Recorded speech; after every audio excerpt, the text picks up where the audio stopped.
For Rajdeep Sardesai as we welcome our next guest.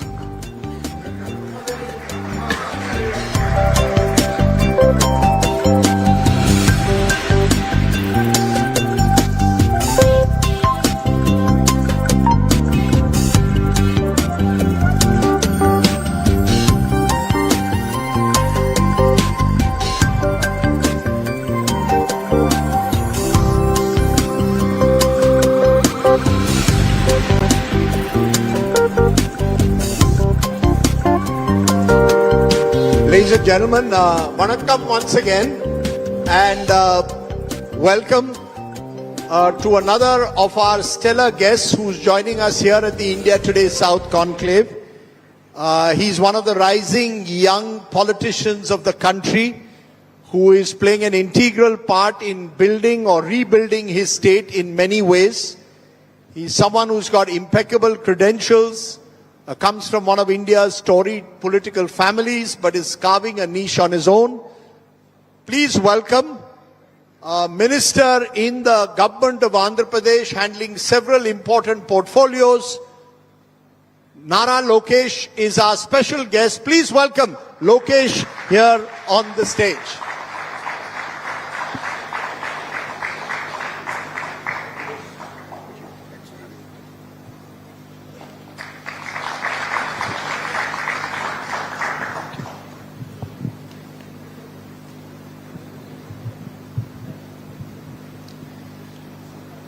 Ladies and gentlemen,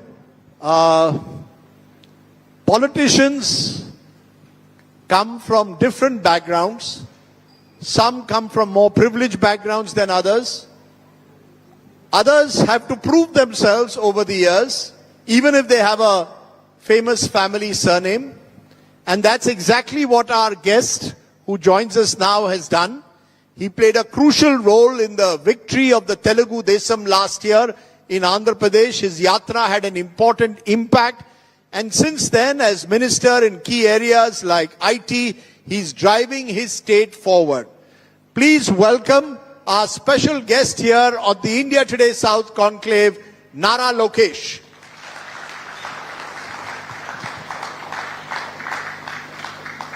Lokesh, welcome. I want to start by asking you a question which is going to play a major role in the next 24 hours. Tomorrow, around this time, the elections will be held to the Vice President of the country. And everyone wants to know what are the Telugu-speaking MPs going to do, because Revant Reddy, Chief Minister of Telangana, has made an appeal that this is a matter of Telugu pride that you vote for the opposition candidate, Justice Sudhakar Reddy. Is your party going to vote for Mr. Reddy, keeping in mind the Telugu factor, or are you going to stick with the NDA candidate, Mr. Radhakrishnan? Rajdeep, thank you very much for having me here. It's always a pleasure. Telugu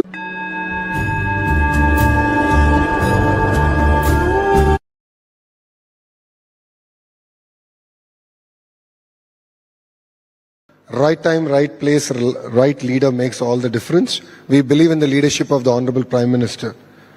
So it could be the Vice President election or various other elections. Our support is very clear. We're going to support the candidate of the NDA. 2, after the NDA announced the candidate, myself along with all my MPs, we went and wished CPR sir in Delhi. And Sudhakar Reddy Garu was announced as a candidate after that. So they knew that we are supporting CPR Garu. The support is quite clear, and they played politics with it. And we are not going to succumb to such politics. You're saying they played politics with it. CPR is from this part of the world, from Tamil Nadu, and you've got Sudhakar Reddy, who is someone born in what is now Telangana, but is being projected as a symbol of Telugu pride. So what happens to the Telugu pride? This is a vote which individual MPs can take. You don't have a party whip. What if some of your MPs decide, no, Telugu pride matters more than anything else? Is there a Telugu pride factor in the Vice President candidate being someone who's a Telugu bidda? No, Bharat first. Bharat first. Bharat first. That's been our agenda. We are quite clear on it. It's important that We continue to support the leadership that can lead India from the front. We believe that that is the Honorable Prime Minister. We support his leadership 100%, undisputed. So we are not going to get distracted by a vice president elections in that sense. It's very interesting you're saying this because I remember last year when the general election results came out, everyone's eyes were on Chandrababu Naidu, and even today in Delhi, every few weeks there are whispers. Will Chandrababu Naidu stay with Narendra Modi? Could he be offered the prime ministership and become an opposition prime minister?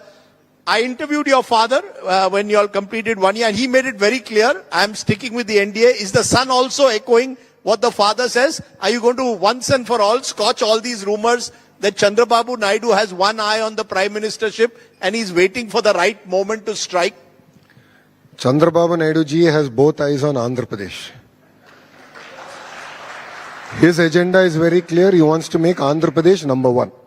Okay. There is no second thoughts about it. In the past also we have said, we are to Gully leaders, we are not Delhi leaders. So we enjoy Gully politics. So we are here to develop our states. So let's put a full stop to all these rumors for the next 4 years. The next election will be in 2029. We will support this administration, this government, one-sided. On matter of bills, if there are any opinions, we'll express it in a closed door setting. But unconditional support otherwise? Absolutely. Absolutely unconditional support till 2029. Telugu Desam is firmly with NDA come what may. Beyond 29. Okay. Okay. I just refer to 2029 because there's an election in 2029. See, once you believe in a leader, see, I'm a person who believes that one person can make all the difference. And history has shown it. Look at Singapore, look at Malaysia. Look at erstwhile Andhra Pradesh, Mr. Naidu did it. I believe the Honorable Prime Minister is the right leadership, right time, right place that India needs. And it's going to be an unconditional support. Okay, I take your view. It's very different from what the situation was in 2019 when Chandrababu Naidu ji was against the BJP, but times change. We will, that's politics, I guess, in this country. Well, we are humans. We do make mistakes.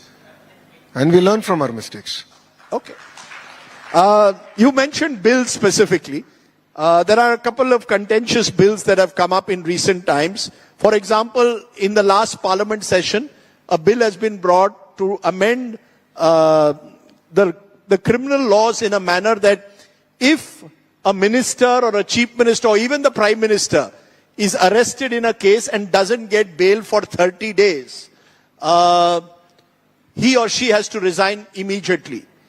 Do you support that bill, or do you believe that bill can be misused by your political rivals, whoever is in power, to target someone they don't like? So I strongly believe that India needs clean politics. It's very, very important. With rising income levels and GDP growing at the pace at which it is, we'll be a multi-trillion-dollar economy and tens of trillion-dollar economy. And so will there might be a potential where corruption will also rise. So it's important to have clean politics. I believe that in the past, Supreme Court has given clear guidelines that any political cases against politicians have to be tried and judgments have to be given within the year. It's unfortunate that that is not happening in India. I believe that serious reforms have to come in. Politicians should be held accountable for, in a different level. At the same time, as far as this particular bill, I believe that guardrails have to be there so that it's not misused. Because that is a fear, isn't it? You've seen it in Andhra Pradesh itself. Your father was jailed when he was in the opposition. There's talk that you all are now targeting Jagan Mohan Reddy. Given the nature of our politics, do you believe that some protection therefore needs to be there for politicians? Otherwise, bills like this can be misused.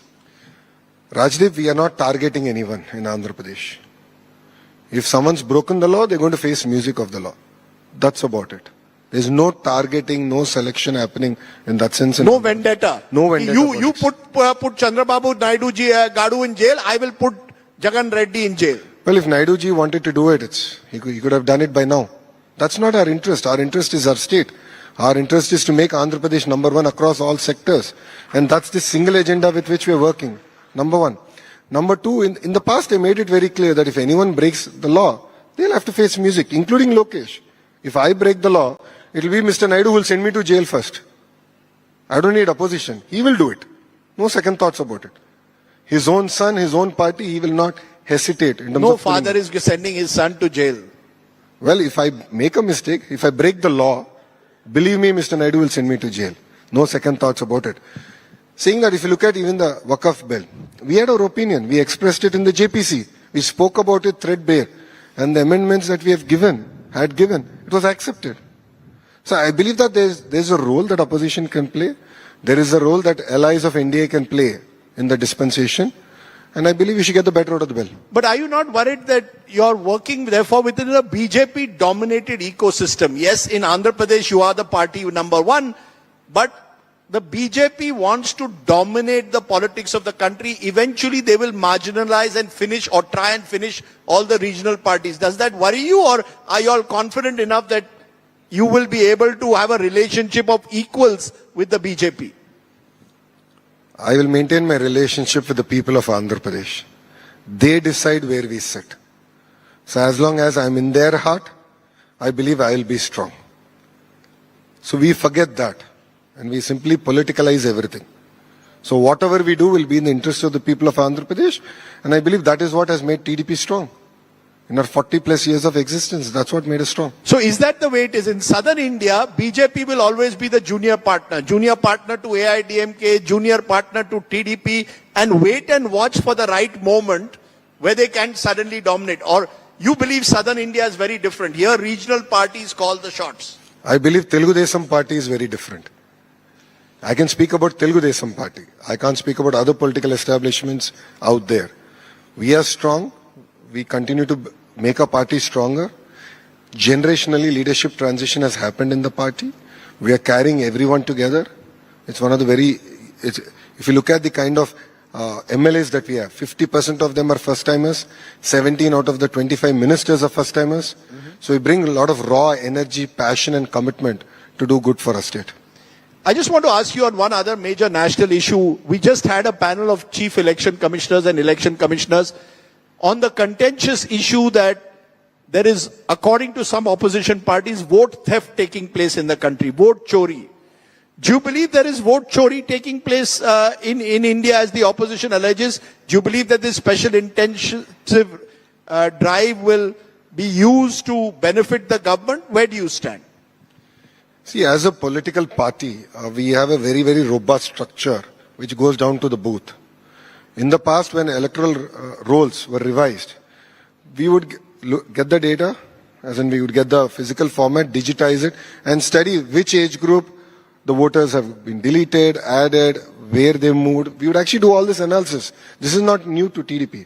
We've been doing this for now almost a decade and a half. In the past, we've expressed our opinions on various subjects. We believe that the voter list should be robust, and the SIR should happen. Should happen not just before elections, but we should give enough of time for people to actually represent their views. So if my vote is deleted, I should have enough of time to have my vote be re-registered, and so on and so forth. So therefore, as a political party, we have a very robust mechanism where any voter that's deleted, we actually check whether it's true, whether it's fair or not, and then we have a mechanism to again enroll them. Do you believe there is vote chori? Absolutely not. There's no vote chori? No vote chori. So it's the loser's lament. Whoever loses out claims vote chori. Yeah, it looks like Congress realized the importance of voter list today. We understand the importance of voter list since our inception of our party. That is the most fundamental thing.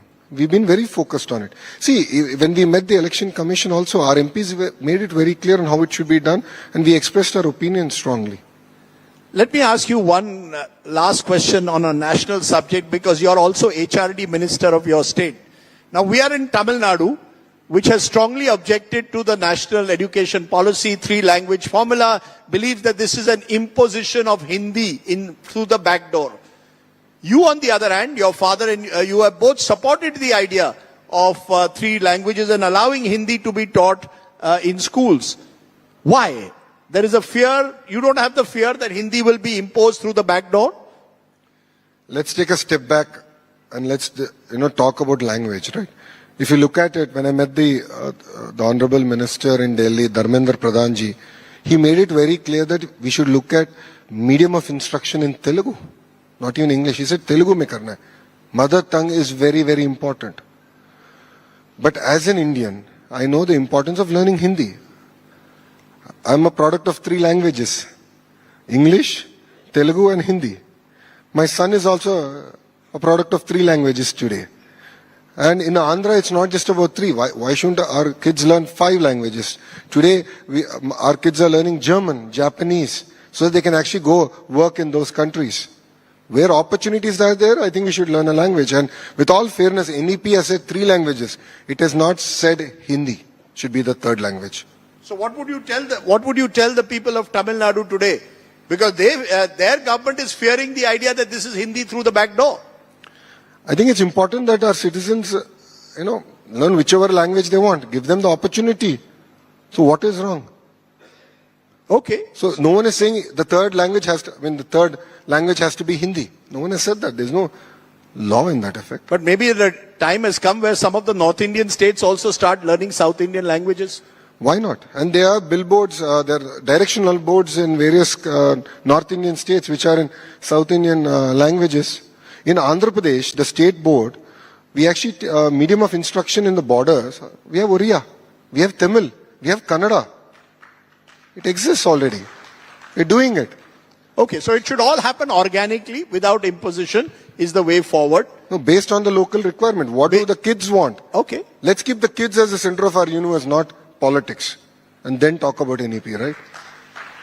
That's a good point. Let's come to Andhra Pradesh, a state that you're saying you want to make state number 1.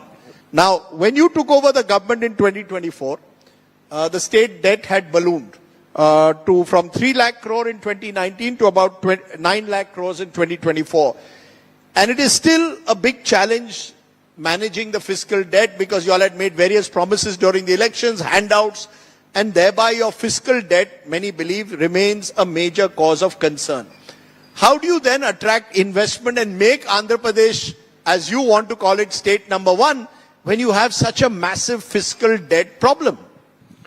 We are already attracting investments because we have a brand ambassador called Chandrababu Naidu ji. If you look at it, India's largest steel plant is coming to Visakhapatnam. We're getting data centers to Visakhapatnam. We're getting various IT companies to Visakhapatnam now. We're getting a lot of electronics manufacturing companies to Rayalaseema. Reliance is building the largest CBG projects in Andhra Pradesh. We are already attracting investments across board. And in the 6 promises that we made, the first promise is to create 20 lakh jobs in 5 years. We were the only political party to have the audacity to put a number to the number of jobs we are going to create in 5 years. And we are going about chasing those jobs. But you're still a long way from that target. I mean, you're throwing this at people that we are going to create these jobs. It's still a big challenge, surely.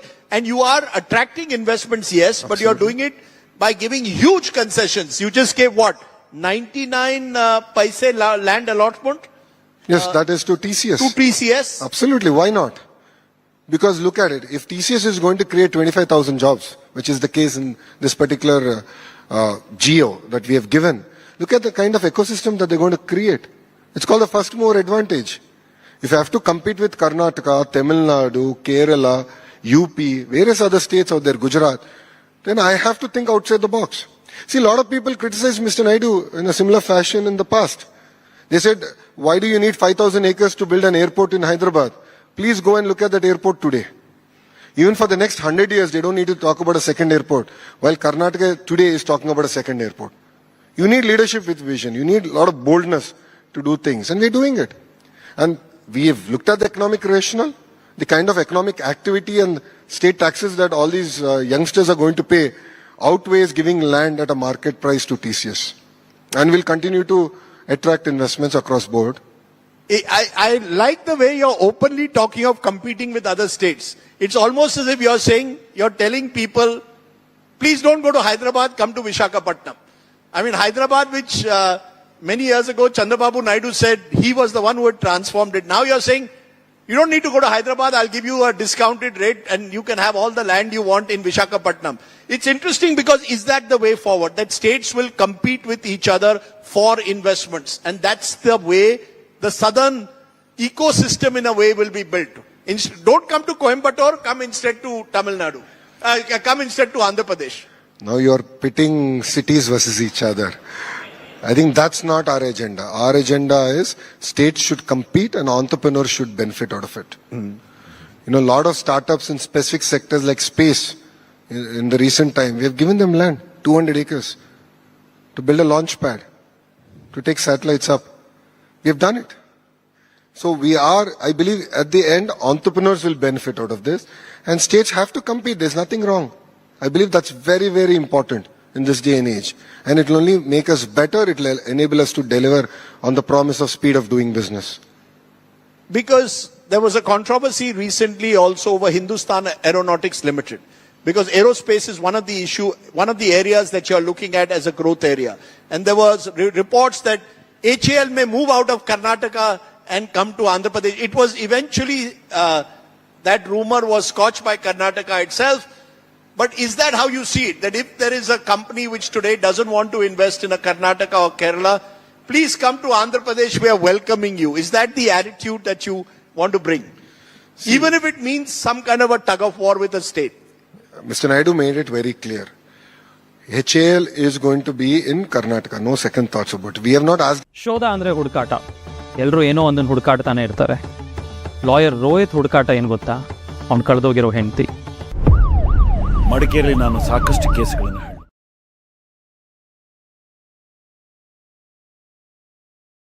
What is wrong? You know, we are the traffic-free side of Bangalore airport. So that's where Kia ecosystem exists. Kia also we fought with various other states and got it to Andhra Pradesh. I believe it's important that states learn to compete rather than crib about it. But is it a big challenge for you, Nara Lokesh, because you're from a state which was in a way created just a decade ago. And you could even almost call it a green field in that sense. Versus, let's say, Hyderabad, which already had a built-in infrastructure for IT over 20 years. Is that a big challenge when an investor comes and has to choose between Hyderabad's infrastructure and then a Vishakhapatnam? Is that a major challenge you've had as a relatively new greenfield state? Well, it's Fortune 500 company versus a startup. So we are a startup state. We are hungry. We are entrepreneurs. We have the desire. We have the fire in our belly to go attract investments. Now, as we speak, our MSME minister, my colleague was in the summer Davos, where they're doing the MSME conference there, attracting, understanding how to create a vibrant MSME ecosystem. So it's not just about big boys. We are focused on MSMEs. We are focused on handlooms, textile. So across sectors, we believe that Andhra Pradesh has an important role to play, and we're going to play that role. One of the challenges Andhra Pradesh had, particularly in those early years, soon after statehood and the bifurcation of the states in 2014, was funds. At the time, Chandrababu Naidu Gadu wanted special status. That's gone. But you've leveraged your power with the center to get funds. I keep meeting a lot of other opposition-ruled state ministers and chief ministers who say, Chandrababu Naidu just has to pick up the phone to a bureaucrat and funds keep pouring in. In July 2024, you demanded financial support of more than 1 lakh crores. December 2024, Mr. Naidu met Prime Minister, sought special assistance. July 2025, you have sought 10,000 crores support. It seems that you have struck a very good deal. You will support the NDA government, they will give you the funds. Yes or no? As I said, our support to NDA is unconditional. The funds are part of the condition. No. Again, you put the condition, I didn't. It's unconditional. But look at it. If you look at projects, you know, semiconductor projects, one of the projects went to Punjab. So are they going to say that, NDA government is against AAP in Punjab? No. So states are competing. Now look at it. When I met Ashwini ji and I said, let's look at, why don't you put in a good word for Andhra Pradesh among investors? He said, I'm giving you a challenge, which I gave to every minister across states. He said, bring about 2 reforms. One is labor reform. The other one is land conversion reform. If you're the first state to do it, I will support you. And we did it. In 45 days, I did it. That's the exciting part. So states should learn to reform. And there's a government in Delhi willing to support a state that is hungry. If they are complacent, I'm sorry, but they cannot blame Government of India for it. You know, we are also discussing investments and growth, Nara Lokesh, at a time when there is concern over Trump's tariffs. And your state is one of the